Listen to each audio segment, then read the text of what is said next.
beloved Boss Mike Severa.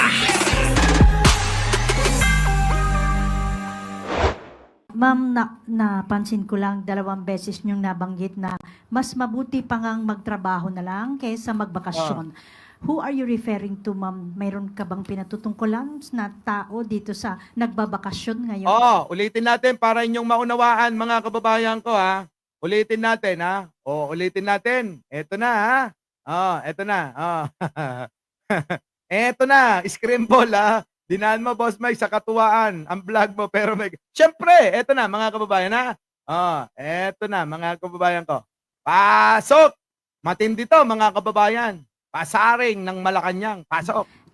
Ma'am, napansin ko lang 2 beses niyong nabanggit na mas mabuti pa ngang magtrabaho na lang kaysa magbakasyon.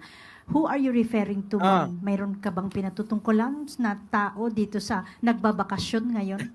May nagbabakasyon po ba? Hindi ko po alam. Kaya ko tinatanong sa inyo. In general po. Si Atty. Claire kasi alam nyo sa totoo lang, sa tuwing ito mga kababayan, titira babanat. Tuwan-tuwa ako sa ekspresyon ng kanyang pagmumuka. Tila ba parang hindi niya na kailangan magsalita para mang-insulto. At para tukuyin yung pinatutungkulan niya. Ano mga kababayan? Iba eh. Iba yung ekspresyon ng mukha niya.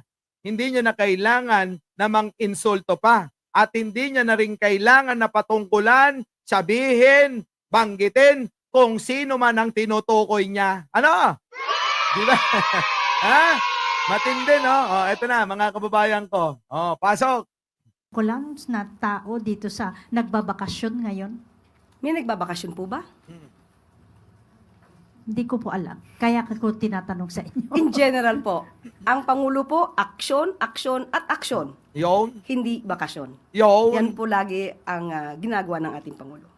So wala kayong particular na tao? Wala po akong partikular. Maliban lamang po kung meron po kayong alam na nagbabakasyon ngayon. Ay! Yung mga nagbabakasyon dyan. Sino ba yung mga yan? Mga kababayan, meron po ba kayong alam? Paki-comment na lang. Kasi mukhang si Atty. Claire, yung tanong na kung sino ba daw yung pinatutungkulan na dapat nagtatrabaho na lang, nagbabakasyon lang, mga kababayan, nako. Baka may alam kayo, paki-comment na lang. Ano? Atty. Claire, malupit din to eh. Eto na, Ma'am, napansin ko lang 2 beses niyong nabanggit na mas mabuti pa ngang magtrabaho na lang kaysa magbakasyon. Who are you referring to, ma'am? Mayroon ka bang pinatutungkulan na tao dito sa nagbabakasyon ngayon? Alam niyo, sa totoo lang, itong mga media may intriga din, ano? May intriga eh. Sa totoo lang po, syempre, kailangan din mga kababayan ng intriga para meron silang write-up at saka may ibabalita. Ano po? Ngayon, ang tanong, may pinatutungkulan ba itong si Atty. Claire Castro patungkol dito sa kailangan ng aksyon? Ano po? Hindi bakasyon. Si Pangulong Bongbong Marcos, nakita nyo naman, sa dami-dami ng aksyon, sa dami-dami ng ginagawang trabaho na pinakita natin dito, mga kababayan, eto na, sino kaya itong tinutukoy na na nagbabakasyon? Baka ako nga yun, Christina Estacio. Eto na. May nagbabakasyon po ba? Hindi ko po alam. Atty. Claire, huwag kang ngumiti ng ganyan. Kinaiinis nila yan. Kaya tuloy naiinis sa'yo eh. Naiinis sa'yo itong mga DDS mga kababayan. Tuloy. Kaya ko tinatanong sa inyo. In general po. Ang Pangulo po, aksyon, aksyon, at aksyon. Aksyon, aksyon, at aksyon. Totoo naman yon. Puro aksyon, puro trabaho ang Pangulo. Tuloy. Hindi bakasyon. Ay, hindi Yan bakasyon. Sino yung nagbabakasyon? Siyempre, baka nasa Malaysia yon. Yung nagbabakasyon. Baka nasa Malaysia yung nagbabakasyon. Tuloy. Lagi ang ginagawa ng ating Pangulo. So wala kayong particular na Wala tao? po akong partikular. Maliban lamang po kung meron po kayong alam na nagbabakasyon ngayon. Ako meron, alam. Meron din ho akong alam. Kamusta na kaya yung taga DOH? Kamusta na kaya si Buday? Na kadalasan nasa Europe, kadalasan nasa ibang bansa, Germany, kadalasan nasa Malaysia, kadalasan mga kababayan kung saan-saan siya pumupunta. Hindi na nga natin makita yung mga opisina niya, nakatiwangwang yung mga truck nila. Kita niyo mga kababayan ko, ganon katindi. Sino nakapanood habang tinambayan ko yung isang opisina ni Sarah? Pinagmamasdan ko mga kababayan kung ano aksyon nila. Mga kababayan, kahit puntahan nyo ngayon, ganun pa rin ang itsura niya. Oo, yung opisina, tumambay ako mga kababayan. Pinagmamasdan ko kung may aksyon silang ginagawa. Nga. Matindi yan mga kababayan ha. Malamang maapekto na naman yung mga DDS niyan. Sasabihin na naman nila, anti-Claire. Wala pa kayong ibang alam na pantira dito kay Yusek Claire? Kundi anti-Claire? Yun lang ba yun? Anti-Claire? Mga kababayan, wala na. Anong banat at anong tira yon? Kung anti-Claire lang ang kaya nyong ibato rito. Parang kay Pangulo, bangag, adik, na wala namang pruweba kung hindi ba naman kayo mga tanga. 3 taon nyo nang binabanat, wala pa rin kayong ebidensya. Diba mga kababayan ko? Ganon sila katanga. Oo, kahit 3 taon na. Banat sila ng banat, wala namang ebidensya. Walang pagkakaiba sa tira nila kay Attorney Claire, anti-Claire. Diba mga kababayan, ano naman, problema nyo kung anti siya. Di tawagin nating ante ng masa. Tama po ba mga kababayan? Tawagin natin kung anti-Claire ang tawag nila. Tawagin natin, bansagan nating anti-Claire. Ante ng masa, si Attorney Claire Castro. Tama mga kababayan? Anti ng masa, walang iba kung hindi siya, si Attorney Claire Castro. Yun! Attorney Claire, sa 2028, baka naman maisipan mo, abay palitan na yung mga nandodoong mga walang ya. Total naman binansagan ka ng anti-Claire, gamitin na natin. Ante ng masa, Attorney Claire Castro. Yun! Di po ba? So eto na. Matapos nga mga kababayan, may kabak-to-back na. Sino? Si Attorney Claire. Opo. Aba mga kababayan, si Abante. Bidang-bida din ngayon mga kababayan. Bidang-bida! Eto na, pasok! Matawag na tambaloslos. Ipinahayag ng speaker ni Speaker Romualdez na mas gugustuhin pa nilang matawag na tambaloslos kaysa matawag na kawatan dahil sa pagnanakaw sa kaban ng bayan. Tinawag si Speaker Ferdinand Martin Romualdez na tambaloslos dahil sa kanyang pagtulong sa mga nagugutom, may sakit, at nawalan ng hanapbuhay. Kung ang pagtulong sa kapwa ay tinuturing ng iba na kalokohan, mas gugustuhin na po namin matawag na tambaloslos kaysa naman matawag na kawatan dahil sa pagnakaw sa kaban ng bayan. Yon! Kita nyo mga kababayan, antitindi na itong mga tagapagsalita ng Kongreso at ng Malacanang. Talaga namang matindi ang pasaringan. Nakita nyo? Okay na daw natawagin na tambaloslos. Eto nga, etong si Speaker. Kaysa naman, isang magnanakaw at kawatan ng bayan. Napilit pinagtatakpan, mga kababayan ko. Totoo naman, di po ba?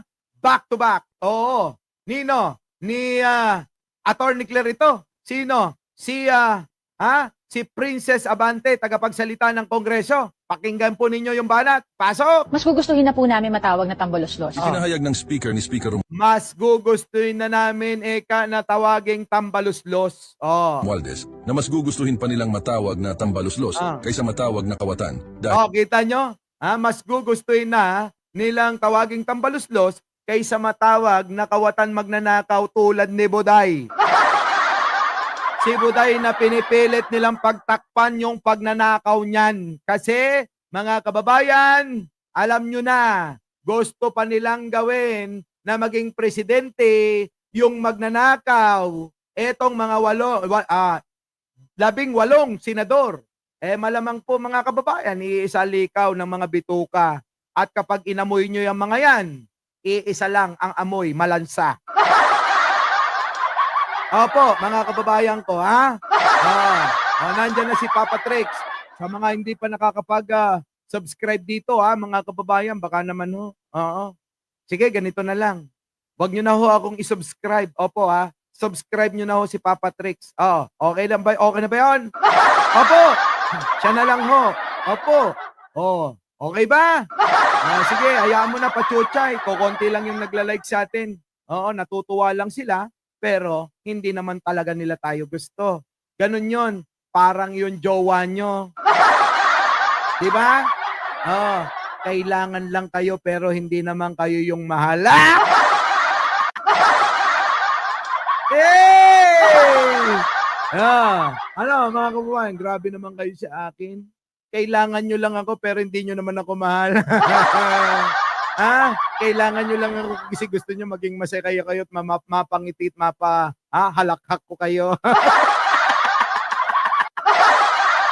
Ang sakit, oo. Pero sabi nga ni Robin Padilla, kailangan nating tanggapin. Eto na. Pasok! Dahil sa pagnanakaw sa kaban ng bayan. Tinawag si Speaker Ferdinand Martin Romualdez na tambalos-los dahil sa kanyang pagtulong sa mga nagugutom, may sakit, at nawalan ng hanap buhay. Kung ang pagtulong sa kapwa ay tinuturing ng iba na kalokohan. Kita nyo, kung ang pagtulong sa kapwa ay tinuturing na kalokohan, dinudumihan nila yung hangarin ni Speaker na pagbibigay tulong sa marami nating kababayan. Abay mga kababayan, isa itong matinding. Alam nyo yun? Isang kabaliwan. Tumulong ka na nga, ikaw pa ang masama. Ang hirap niyan, mga kababayan. Hindi ko nga alam kung paano tinatanggap ni Speaker yan. Tumulong ka na, ikaw pa ang masama. Diba? Kaya alam nyo, sa totoo lang, ang pagtulong minsan, kailangan pinag-iisipan. Kasi yung pagtulong mo, kinaiinggitan. At sa mga naiinggit na yan, dinodumihan. Ang nangyayari, imbis na mapabuti ka, ikaw pa ang napapasama. Parang yung kaibigan yung pinautang ninyo at nung siningil ninyo, kayo na ang inaaway. Di po ba mga kababayan ko? Tuloy! Mas gugustuhin na po namin matawag na tambalos-los kaysa naman matawag na kawatan dahil sa pagnakaw sa kaban ng bayan. Correct, mga kababayan ko. Di ba? Mas okay na hong tawaging tambaluslos kaysa tawaging kawatan at magnanakaw sa bayan. Nako, iiyak na naman ang mga DDS niyan. Pwede ba yan? Kung tawag nyo, tambaluslos, tawagin naman natin si Buday na magnanakaw. Oo, di po ba? Certified na yan. Pinagkait sa mga tao, pinagtakpan netong mga senador ng mga Duterte na 18, mga kababayan, eto. Sana matauhan na ho ang lahat, mga kababayan. At sana lawakan pa ang pangunawa sa mga nangyayari sa usaping politika. So mga kababayan ko, magla-live na ho. Si Papa Trix, magbibigay daan na po ako sa kanya. Kaya mga kababayan, subaybayan nyo po si Papa Trix. So muli mga kababayan, hanggang dito na lang. Dahil po ako ay may kasunod pa na gagawin, may meeting pa ho ako sa isang project na naman. Sa mga sa mga hindi ho nakakaalam, ako ho mahilig po kong mag-design ng mga kondo, yan, yung mga ginagawa ko yung mga butik, mga ganon. Kapag ka ho kailangan nyo yung aking serbisyo, murang-mura lang ho ako. Opo, pagka ho kinuha nyo serbisyo ko, kasama katawan ko. Opo kasama naman talaga katawan, mga kababayan, kasi ho, mga kababayan, sa trabaho, hands-on po ako. So muli, mga kababayan ko, hanggang dito na lang, ang ating palatuntunang pinamagatang sinaktan nyo ang mamayang Pilipino dahil sa pansarili nyong kapakanan at interes. Hindi nyo inunawa, hindi nyo inintindi ang damdamin naming taong bayan. Maraming salamat po. Muli, ako po ang inyong lingkod, Mike Cervera po. Laging nagsasabing, mali natin ang ating kapwa, pagdasal po natin lagi ang ating bansa. Magandang umaga, magandang hapon at magandang gabi. Sa mandako ng mundo, naroon kayo. Siyempre, magandang buhay na rin para sa ating lahat. Maraming salamat po. Our beloved Boss Mike Cervera.